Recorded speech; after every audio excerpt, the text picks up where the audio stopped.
Good morning, you fellow automotive enthusiasts. Happy Saturday and welcome back to Saturday Garage. Today, we're going to scrub.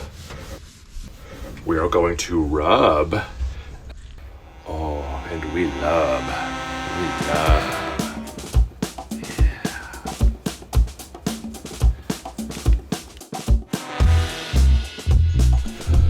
A quick little status update since the last time you saw this truck.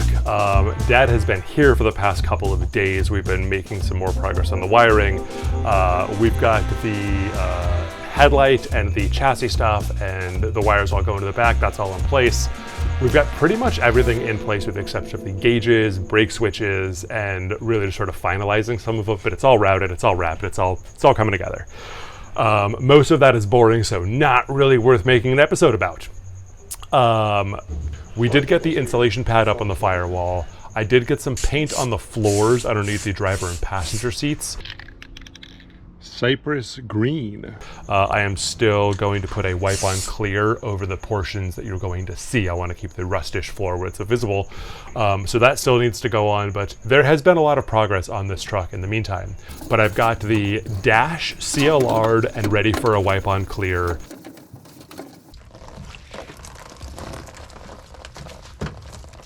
There's a trim piece in front of the dash and underneath the windshield that I pulled and cleaned.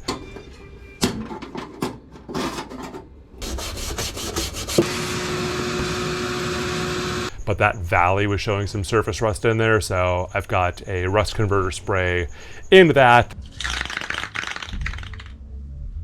That's drying right now, so there has been a good amount of progress happening on the truck, but none of it really compelling enough to show you in an episode. So that's sort of the status update. Where we're at right now is I am going to do a wipe on clear on the dash prior to getting the gauges wired and installed. So I have a new gauge set from Classic Instruments. I also have a set of Dakota digitals for the Blue C10.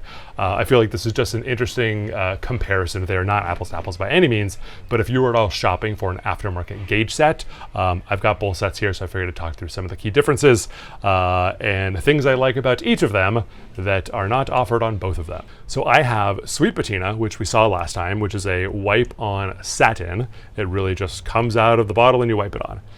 I also have Poppy's Patina that I ordered for the minivan because I'm going to give that a solid detail and wipe a gloss clear onto that just to make it really pop for a 1990 Plymouth Voyager Turbo 5-speed minivan.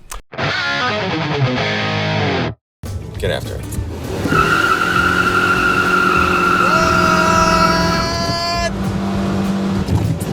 Yes! That's what I'm talking about.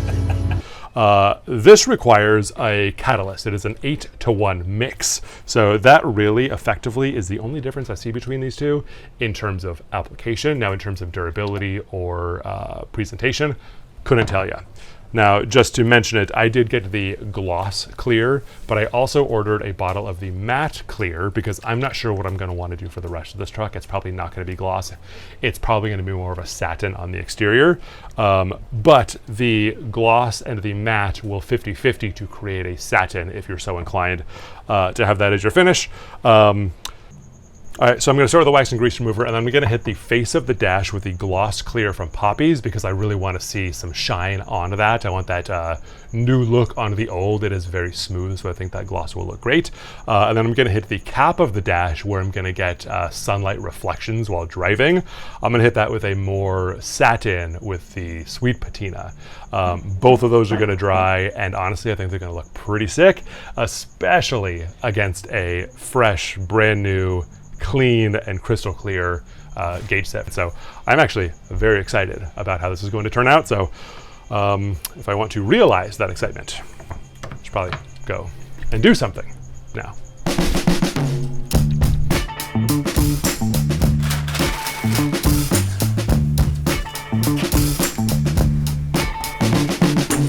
Okay, two other things worth mentioning on both of these products, one more important than the other, but both of them, most of their labels are warnings. They basically say, don't let this touch your skin and be in a well-ventilated area, or like your great-grandchildren will suffer, basically. So wear gloves, that's my recommendation. Be in a well-ventilated area, that's my other recommendation. Now, the other less important thing that Poppy's Patina sent along with their product, and I assume that Sweet Patina would as well, is they give you a bag of somebody else's t-shirts, which is really nice. I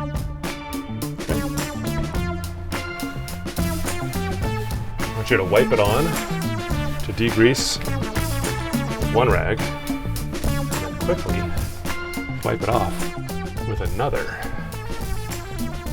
Actually, I got that pretty clean already, so that's cool.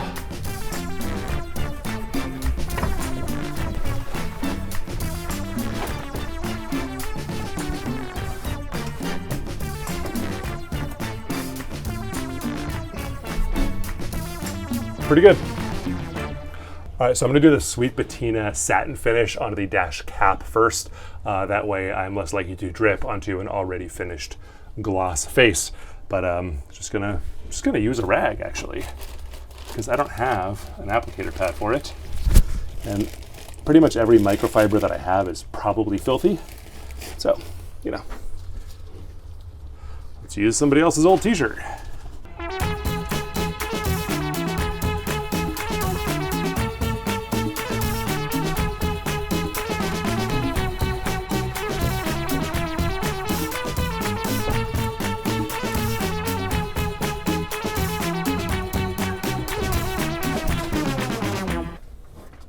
All right. Now this trim piece I didn't degrease, but I think it's going to be fine. Mostly because I'm not going to degrease it and I want it to be fine. Now I didn't actually look at what's in these bottles, but just on the off chance that it's basically boiled linseed oil with a marketing campaign, I'm going to let these rags dry outside. Because, if you're unaware, which I'm assuming you're aware, if you've watched a lot of the shows that I've made and or the shows that I've watched, boiled linseed oil will spontaneously combust if left to its own devices in a pile of itself. So same with a lot of solvents and thinners and things, so I'd rather be more careful than not.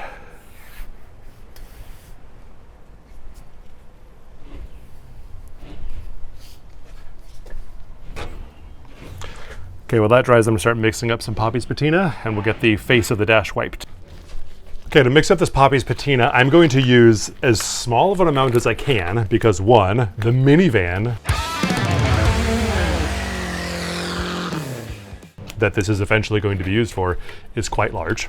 And this dash is quite small. So I'm gonna use as little as I can. The ratio is 8:1. I am not going to do it by volume, I'm going to do it by weight. So I've got this household scale, this kitchen scale that I probably shouldn't be using. And I really don't know what vessel that I can mix this in that won't melt. So I got this glass jar that used to belong to a bunch of vitamins that were meant to keep my hair growing. The company shall not be named because they didn't work. So I'm going to say we're going to use ½ ounce of the catalyst to 4 ounces of this. Honestly, if I can go smaller, if I can do 1/4 to 2, I think that might be enough for the dash. I don't know, shake this or anything. Doesn't say to. All right, 0 grams. Actually, I'm gonna play smarter than I usually do. Yes, good idea. ½ ounce and see what that looks like.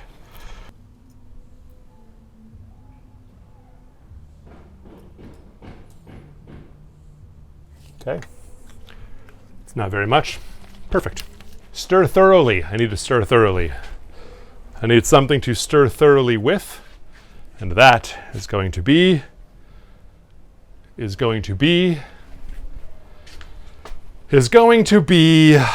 do I have?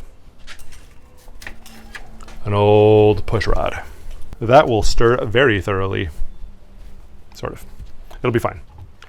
All right. Yes.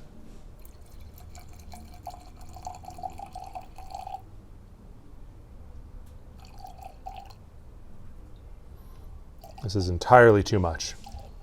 Whatever, close enough. If I'm 10% over, I want to be 10% over on half of whatever this is, half of an ounce, 10% on half of an ounce is a tenth, half of a tenth of an ounce. Jesus, I need a drop.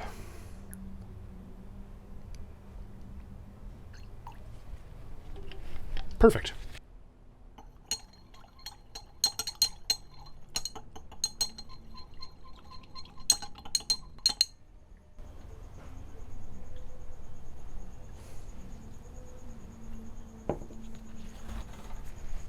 And nobody's in trouble. And nobody's in trouble. All right. One rag so as not to waste an applicator.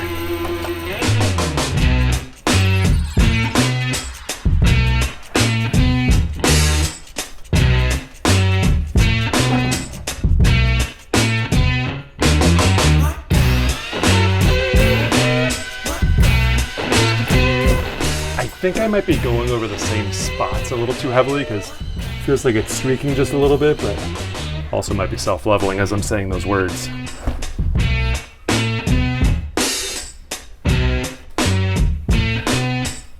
I'll get the buttons, it's fine. Just gonna slather everything. It's all gonna look shiny now. That's it, really. What else can I clear? I think I mixed up probably about 70% too much.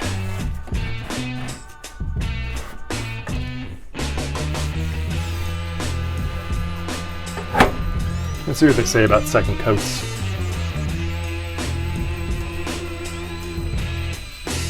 What? Okay, this is awesome. I gotta confirm this, but I'm pretty sure that the previous owners of this truck were Hal and Nancy. I just noticed, here, somebody's coming in for a close-up. In a minute, I'll get an insert. Inside of this bow tie, the Chevy bow tie, I've only seen this because I cleaned the dash and just cleared it. It's engraved in there, Hal and Nancy. It's just like the stories in old trucks, just, they're cool, man. They're just cool. So things I should have read before but didn't. I was just checking on recoat times. And it turns out that I shouldn't be rewiping the same area after 15 seconds. So that might have been some of the streaking and or some of like the splotching that I was feeling pulling through. If it comes out meh, I will scuff it and degrease it and wipe it again. That's what they say. So, we'll see what happens. Cutting. While those wipe-on clears dry, let's talk about automotive aftermarket gauges. There is a trend in this world that I'm liking a lot, and that is making the aftermarket gauges look much more like factory gauges. In the 90s, it was all about big auto meters in pods and, replacing a dashboard with sheet metal and just pumping stuff in there. It was cool at the time, not really my thing anymore. Prior to that, it was Dakota digitals and their squares and just sort of like the 8-bit look. Never a big fan of those. We'll get back to that in a second. But on this trend of making gauges look more like they came factory, I have two really good examples of that. One is the Classic Instruments unit that I have for the panel truck. That is a very respectful nod to this factory gauge panel that came out of the truck. And two is this Dakota digital unit that I have for the C10 that I'll put in when I get to the C10. Now, I don't have the original gauge cluster to show you a direct comparison, but suffice to say, it is a very solid recreation. There are a few very obvious tells that it is not an original cluster, but it looks really, really close. It looks great. Like that's a 67 C10 gauge cluster. Now, there are a couple obvious tells, like this right here is a digital info center that you can toggle through. You can expand this in such a way that you can see here, you can get outside air temperature, you can get a GPS speedo, you can get a compass, you can get performance data. You can see a 0 to 60, quarter mile, eighth mile times, all in this display center if you're properly outfitted. Now, the other thing that is great about this unit is they come, or they have the options for these things called BIMs. Where's my BIM?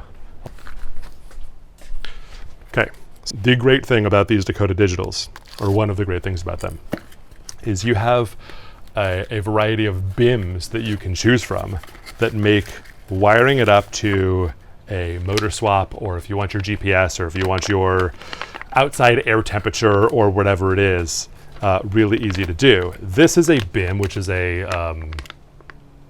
what's BIM mean? It's a bus interface module. Yes, it is a bus interface module. This particular one is a bus interface module that you can plug and play into your factory ECU on that C10. I'm going to be running a factory ECU. This will give you all of that data from your motor directly displayed into those little displays. They also have BIMs for your GPS, for your outside air temperature, for compass, for a whole bunch of things. They have these for factory GM computers. They have these for factory Ford computers. They have these for factory Chrysler computers. They have these for Holley dashes. They have them for Haltex. They have them for AEMs. They have them for just about any engine management that you're going to run. And that is very cool. You can just get all that info out of your computer displayed right there on a very, very factory-looking gauge cluster. Lucky runs one of these, and I thought it was cool as hell, so I had to have one. Okay, so that's it for the Dakota Digital side of things. They are very expandable. They are very plug and play. If you are running a late model anything, that might be a really good option for you. Over here is the Classic Instruments that I'm going to be running in this panel truck. Now, this is another very respectful nod to the original styling. It's not a factory, recreation by any means, but this as your factory and this as your replacement, great. I'm very, very happy with that. It looks similar enough. Nobody's going to go and think it's a factory gauge pod, but it does give you a couple of distinct features. You get a tack on it, which this does not have. You get a voltmeter, which replaces the amp meter on these, which is just great for general fire hazards. You get temp, you get oil, you get fuel, you get speedo, you get all that kind of stuff. These are very simple to wire in, which we're going to find out in just a moment. I assume they're very simple to wire in because it's a single plug that you wire into your existing sensors and wiring harness, etc. Now, if you have an older model transmission that doesn't have an electric output for your vehicle speed, you don't have an input for your speedometer cable, so you'd have to run a stepper motor or something of the sort to convert that speedo cable movement into an electric signal. But that is while not uncommon, that is a very specific need, a need that I don't have. So we're going to go ahead and get this Classic Instruments wired up to the harness. And by the time that is done, it should be dry enough in there that I can set this into place and marvel at the beauty of a dashboard that's really coming together. What else do I need here? Oh, other thing I wanted to say about the Classic Instruments world. This is super expandable, right? Dakota Digital. Classic Instruments is as unique as you want to make it. For example, a bunch of years ago, my dad built a 55 Chevy, two-door post. Anyway, he built this 55 Chevy, and it is super nice. Very nice car, leather insides, very refined, luxury. It's beautiful. Anyway, he wanted a tack, but he didn't want it column mounted. So I came up with the idea. I'm going to take the credit here because whatever. Came up with this idea that on the factory automatic cars, there's a little archway on top of the column. It's in the pod. It's in the cluster down here. There's your gear selector built in, and he was originally a stick car, but was going to automatic. Didn't need that gear display for an automatic, but he found one of those bezels. He found an automatic bezel with that archway and talked to Classic Instruments about building a tack into that archway.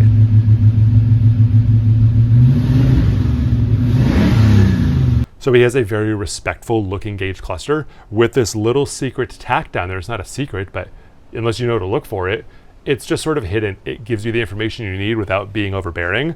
I thought this is some super special thing that they did just for my dad because he's a cool dude. It turns out that they have full-on retrofit and custom design services. So if you want to, you can just call Classic Instruments and go, hey, here's what I have, here's what I want. Will you make this for me? And they'll do it. So as expandable as this is and as customizable as this is, so is this. So do what you want. I'm going to do both, but for right now, I need to get to wiring. So I'm going to get a harness over here. All right, that was very long.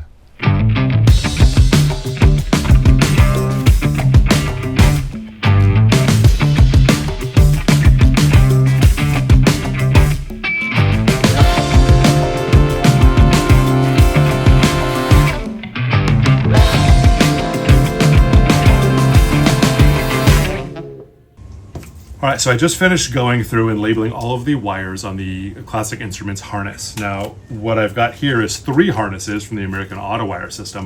I'm gonna go through and label each of those that I need to hook up to this gauge harness. Now, what I would rather do than splicing all of these together and soldering all this together is I would much rather de-pin this connector and re-pin each of the wires that I need into this connector so it's just a single strand of wire going from each connector to the next. These are Molex MiniFit Juniors. I just learned that after talking to US Shift, who is the maker of my transmission controller. There is a connector on that harness that won't pass through the firewall through a factory-sized hole. Now, I refuse to just drill a hole larger because I have mental problems, and I'm really just reluctant to harm factory sheet metal. I don't know what it is, I don't know why, but it is what it is. So I got one of these D-pin tools, and I was able to D-pin one of these connectors. They're quite small. So what I need to do is go through each one of these harnesses, see the largest wire that needs to go into this connector, and see if I will actually be able to succeed in repinning these wires into here. If not, it's going to be splice time, but I'm going to say goodnight to you now while I figure out this situation. And then tomorrow there will be more Saturday Garage. It'll be tomorrow for me, but for you, it will be right. I don't even have a watch on. Now. And we're back. I've got good news, I got bad news, and I've got better news. Now, the good news is that I am able to fit all of these wires from the American Auto Wire world into this terminal from the dash harness world, and it will fit and it will be great, and I'll have to solder nothing. Now, the bad news is that the crimper and terminal kit that I ordered to perform such a task won't be here till tomorrow, so that's the bad news. The better news is that I now have the opportunity to show you a couple of cool things. Okay, so the first of the 2 cool things that I want to show you has to do with this firewall insulation pad. It is a factory style insulation pad that uses from the factory these like serrated push retainers, and this one, even from 1957 presumably, is still flexible. It's got some give to it. It's easy enough to push through the hole in the firewall. The ones you get with the kits these days are rigid, and they are hard, and they suck, and well, I lost the broken ones, but they break. Let me just say that. They break a lot. So the solution we came up with that worked quite well if you are finding yourself in a similar predicament, just get an angle grinder and slit it up the middle. Put a little bit of relief in it and it goes through much easier. So that's one cool thing. Before I get to the second cool thing, I want to address the dash sheen. This, the gloss, you can hardly tell is a gloss, but like it cleaned up nice, it looks good. This satin looks a little too glossy. I feel like that's gonna glare pretty hard. So in the Sweet Patina world, they say that once it dries, you can just use a clean rag to buff it and bring it down closer to a matte or as much of a matte as you want to. So let's give that a whirl real quick, and then I'll show you cool thing number 2, because I don't wanna be climbing all over the inside of this car after cool thing number 2 gets used. So let's try a quick buff. Oh, that actually buffs down really easily. There's actually still a little bit of like an oiliness to it, which wipes away when you buff. So I guess that's good. A little bit of buff really does knock down that sheen pretty quickly and puts it right to that matte. Not even matte, it's not quite matte, but a more proper satin that I was going for. So cool, way to go, Sweet Patina. A, B.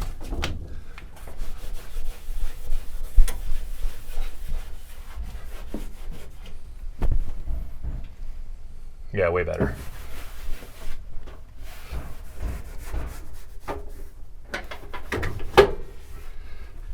Okay, things 2 of 2 of cool things to show you.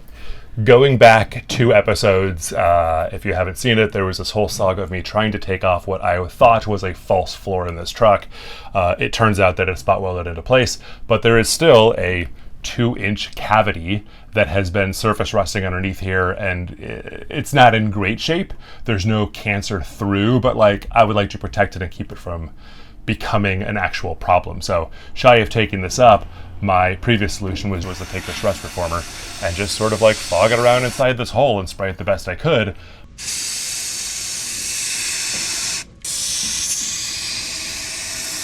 But shout out to my cousin Jeff, who hipped me to this, which is a nozzle extender that you can put on a spray can and it will spray out of this end. So I can now get underneath this panel and sort of, as best I can guide it, get a better coverage on things.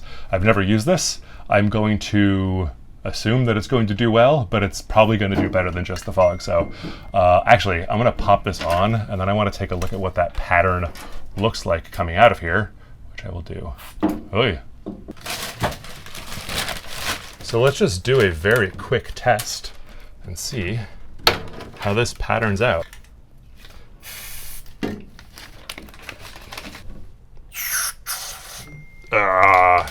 Uncool.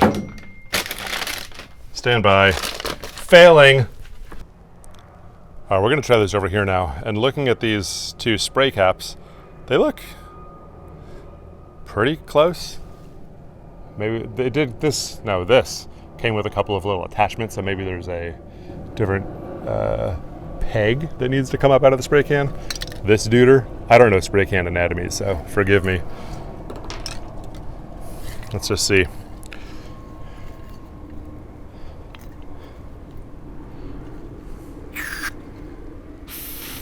There we go. Oh, all over the bug. Woof. Okay. I mean, it's not great, honestly. But yeah, that's... Hold on, this is the mess. I'm gonna see if I got some better attachments. Like, that's not... Nobody needs this. This is not good. Okay, they expect you to fail.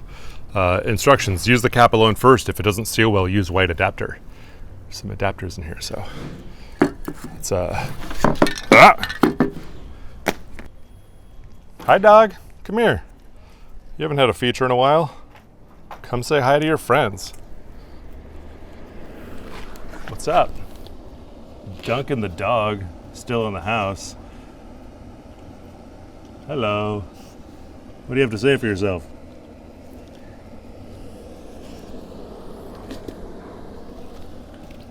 Yeah, sweet ass. Anyway, I was a dog.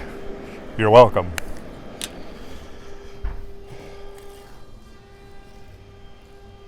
Oh wait, is this just a... you don't have to pull the old one. It's just a little slip fit. And then... Yep.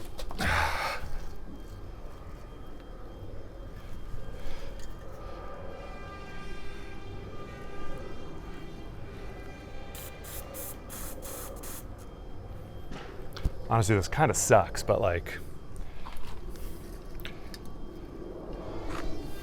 once it goes underneath the thing, it's just gonna spray a bunch of stuff and it'll be fine. So, it's a cool idea.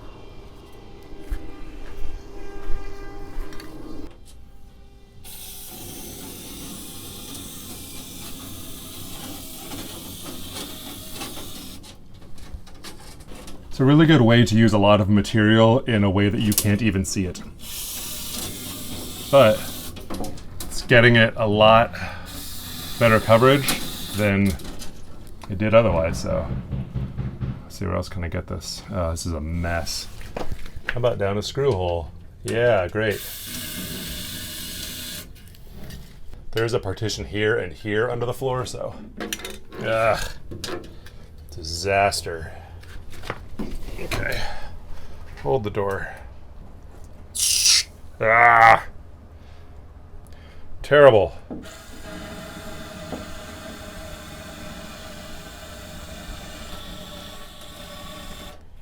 Okay, something. I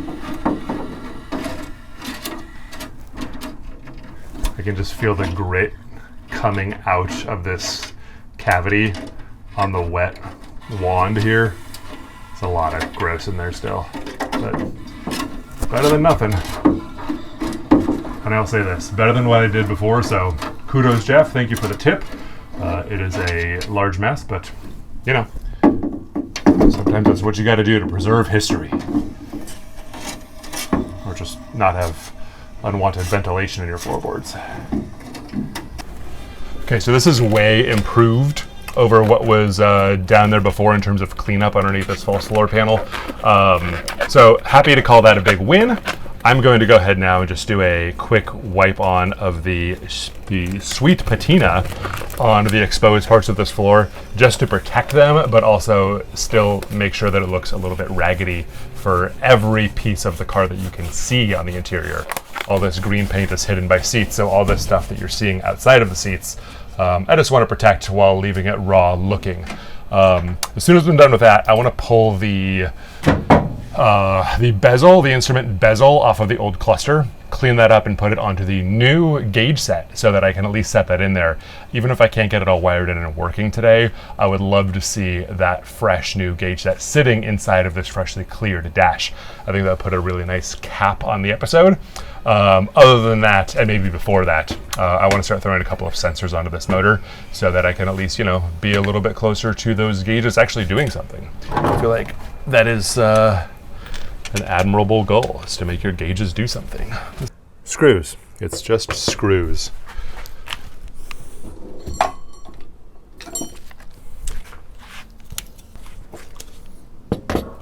So I really think this is just going to get a cleaning.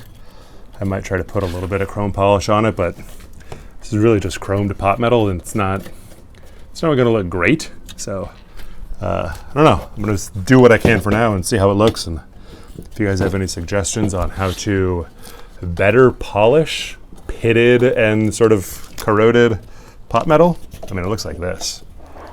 I think a lot of that is just dirt, but I don't know. It's got some patina of its own. I don't mind hanging on to some of that, but we'll see how it cleans up. Okay, ooh, fancy.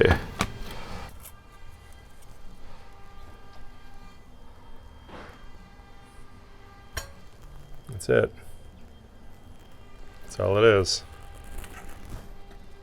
All right, well, for starters, some old CLR bucket and a brush.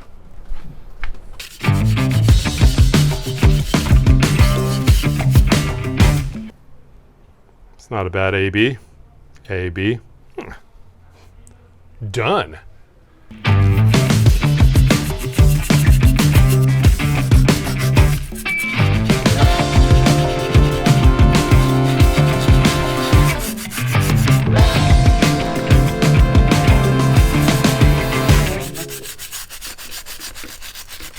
Exciting times, huh?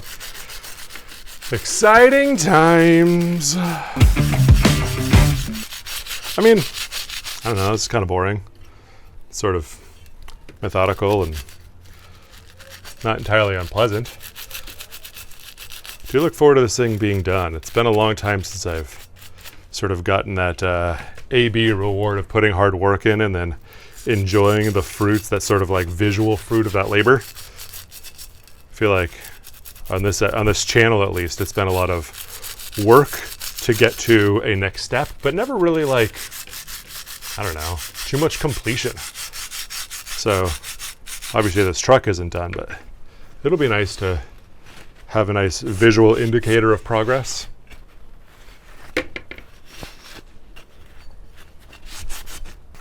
As expected, there's some fairly severe pitting on here, but like, I'm not that worried about it.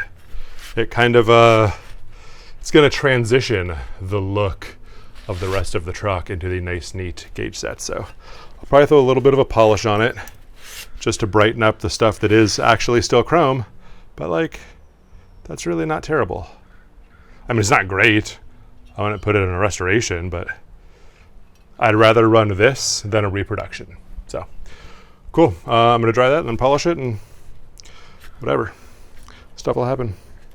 All right, so if you're not familiar with this white diamond product, Allow me to tell you about it. There are two things that are important for you to know. One, it takes stuff that should be shiny and makes it shinier. Two, I have it here. Those are the only reasons I need. It works just like any other polish. Ugh. I haven't used it in a while. Put some on a rag. Send it around a bunch of times and wipe it off. That's all of it. White diamond. It's a polish.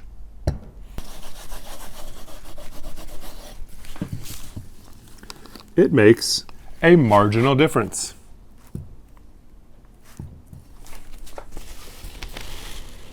Polished, unpolished. That's a little better, I guess. I will keep going.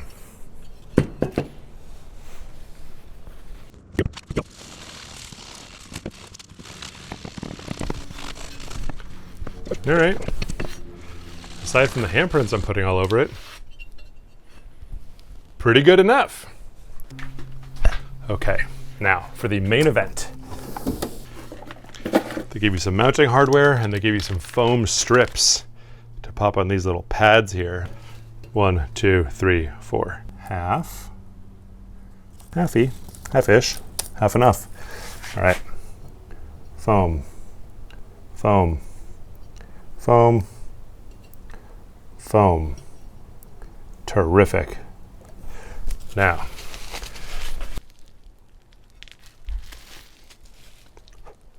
good. Very clean, guys. This is a very clean piece of glass. Way to go, Classic Instruments. I hope I do not mess that up. Right, meow. Ah, come on.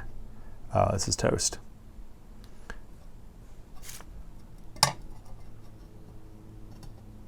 And like, it's glass too. It's like real glass. Sadly impressive.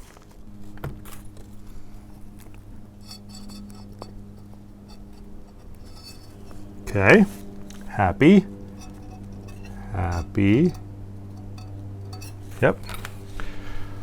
And then this guy, oh boy, this is very delicate feeling. It's a delicate operation. I don't like it. Have to do this upside down. Okay, so you've got a few layers here. A layer. These connected? Oh, there's wiring through there. Okay. This feels a lot like when you make a sandwich and you put your mayo on one side, mustard on the other, obviously. And then you've got your tomatoes on the mayo side. You should put a little bit of salt. And then probably if you're doing a lettuce on top of tomato, and then turkey, right? But on the mustard side, you always put the cheese on the mustard side just because it tastes better. It's like when you have to then fold the mustard side with the cheese over onto the rest of it. You don't want it all to like just fall and lose all of its good placement. That's what this feels like right now. So now we're hungry.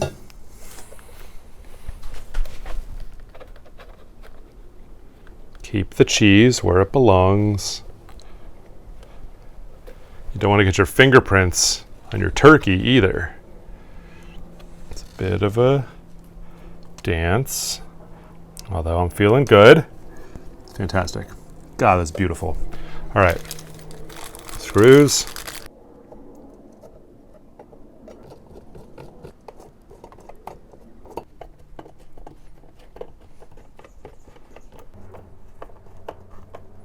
And tell me how it looks. How is it? I'm afraid to look. Bet it looks pretty good though, huh? Oh, dude. Yeah. That's sick. I got fingerprints everywhere on this bezel. That's annoying. I'm gonna muck up this glass trying to get that off. I just ruin everything.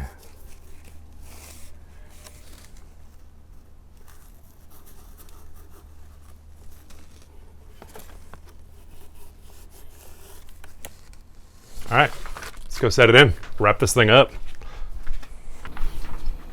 Okay, so I just put a quick little polish on the screws that retain this cluster in the dash because I felt fancy. So They say that these are slightly larger than the factory ones that came out. And to start at the bottom and then press into the top on the bezel, not the glass, because, you know, glass breaks. Good. Actually fits wonderfully. Oh God, that's so good. Oh, that looks fantastic. No justice. I'll get better shots, but that's, yeah, I dig this a lot. I'm going to I'm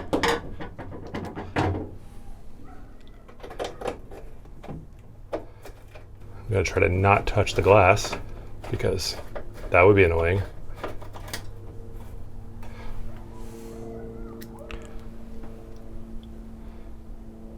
This legitimately just like changes the entire truck.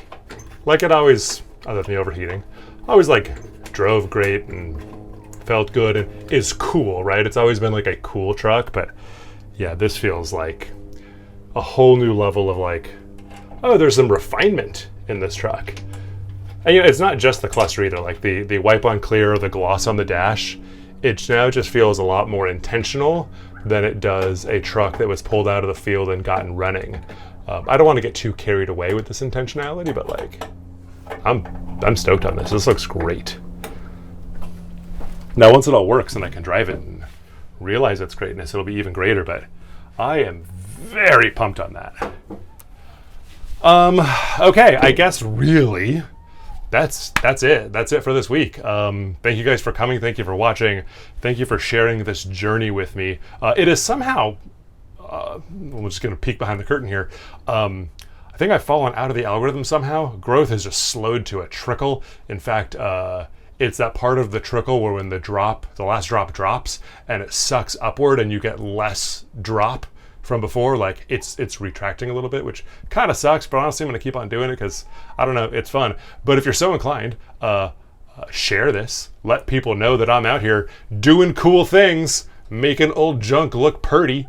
Yeah, I don't know. I'd appreciate it. Any Hoosiers, thank you for coming. Thank you for watching. Please go work on your own junk, and I will see you next Saturday. Ah, that's so good.